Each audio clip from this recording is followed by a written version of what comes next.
అభిషేకం, నువ్వు ఎన్నుకున్నటువంటి గ్రామం,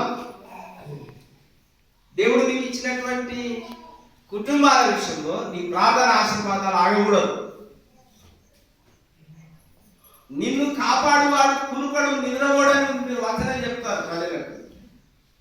సేవలో కూడా నిన్ను కాపాడువాడు కునుకడు నిద్రపోడు.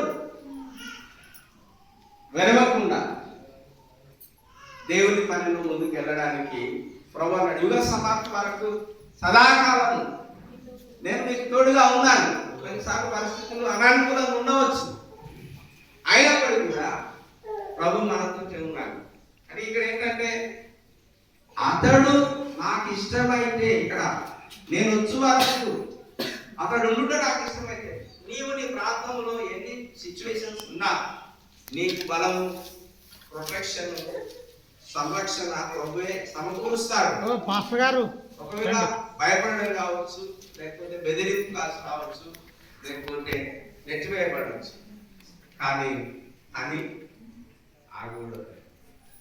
గమనిస్తున్నా ఈ యూపీలో ఒక 6,000 జనాభా కలిగినటువంటి సంఘం హాస్టల్లో చెరసాలలో వేశారు. నవ ప్రజెంట్ అక్కడ సంఘ యూపీలు మందిరానికి పోకుండా మందిరాన్ని ఊళ్ళగొట్టారు. ఆ చర్చ్ మెంబర్స్ ఇక్కడ హైదరాబాద్లో మాతో కలిసి ప్రభుని ఆరాధిస్తున్నారు. కాబట్టి మన ప్రాంతంలో కొంత స్వేచ్ఛ ఉంది, స్వాతంత్రం ఉంది. కాబట్టి ఈ సమయాన్ని ప్రభుని ప్రకటించడానికి ఉపయోగించడం, ప్రభుని ఇచ్చినటువంటి ఆ తలాంతుని, ప్రభుని ఇచ్చినటువంటి అభిషేకాన్ని ఇంకా యేసుక్రీస్తు ఎరగని వారి యొద్దకు మీరు వెళ్ళండి, సమస్త జనులను శిష్యులుగా చేయండి అంటా ఉన్నారు. కాబట్టి ఆటంకాలు, అభ్యంతరాలు ప్రభు కాలంలో ఈ రోజు కూడా ఉన్నాయి, ప్రభు కాలంలో ఉన్నాయి, ఈ రోజు కూడా ఉన్నాయి.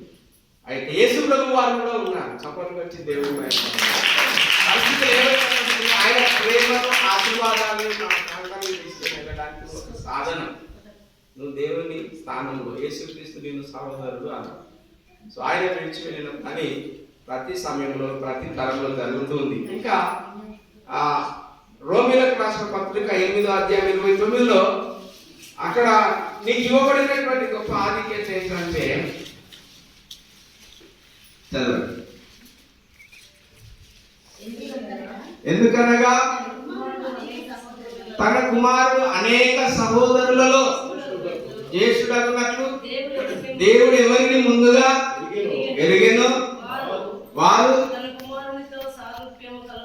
తన కుమారునితో సారూప్యం గలవారు అగుటకు ఈ యొక్క ప్రయాణంలో డెస్టినేషన్ గమ్యం ఏంటంటే యేసుక్రీస్తుకు ఉన్నటువంటి స్వభావమే కాకుండా ఆయన రూపం కూడా ఈ భూమి మీద నీవు ధరించబోతావు, లేకపోతే వృద్ధి చెందుకోబోతావు. ఫైనల్ ఎట్లుంటుందంటే యేసుక్రీస్తు యొక్క మూర్తిమత్వం నిత్యరాజ్యంలోకి వెళ్ళిన తర్వాత మన కొలమానము ఎట్లా ఉంటుందంటే, మన తెలంగాణ పరిభాషలోకి తీసుకుంటే 1 కిలో బియ్యము కొలవడానికి ఏ పనిముట్టు వాడేవారు? ఎంతమందికి అది చూసారు కదా? ఎవరైనా ఒక 16 బియ్యము ఇచ్చామనుకో, మళ్ళీ దేనితో కొలవాలి అయ్యా? అదే సోలతోటే కొలవాలి కదా. అట్లాగే నిన్ను నిత్య జీవం యేసు ప్రభు నిలబెట్టి నిన్ను నిలబెడితే నువ్వు యేసు ప్రభుగా కనబడాలి.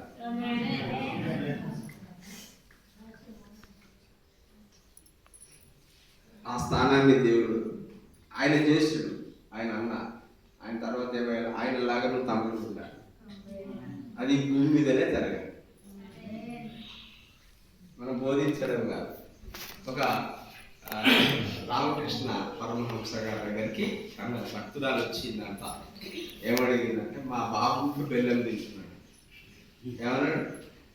మా బాబు అసలు బెల్లం ఉండనివ్వట్లేదు, కొంచెం చెప్పండి అని చెప్తే, సరే మంచిది, మీరు ఇప్పుడు చెప్పండి అంటే మళ్ళీ నెక్స్ట్ టైం మీరు తీసుకురాగలి కదా. ఒక 2 నెలల తర్వాత ఆ బాబు తీసుకొచ్చినప్పుడు బాబుని పిలిచి నువ్వు బెల్లం మానే అని చెప్పాడు. ఈ అమ్మకు అర్థం కాలేదు. ఈ 2 నెలల క్రితం మీరు చెప్పొచ్చు కదా, మీరు ఎందుకు చెప్పలేదు? నేను కూడా బెల్లం తినే అలవాటు ఉంది నాకు, కాబట్టి అది నేను మానిన తర్వాత చెప్పాలనుకుంటే ఇప్పుడు మానేసిన. సో ఇక్కడ విషయం ఏంటంటే మనము విని చేయకుండా వేరే వాళ్ళకి చెప్తే ప్రయోజనం ఉంది.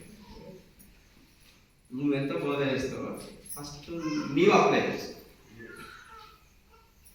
మనం 5 గంటలకు లేచి ప్రార్థన చేయాలని చెప్పి నువ్వు లేవనుకుంటే, నీవు కానుక వెయ్యి అని చెప్పి నువ్వు ఇవ్వకపోతే, నీవు నీ సాక్ష్యం చెప్పాలని చెప్పి నీవే చెప్పకుండా పల్లెల్లో పట్టణాలు తిరిగితే మన బోధకు మన జీవితానికి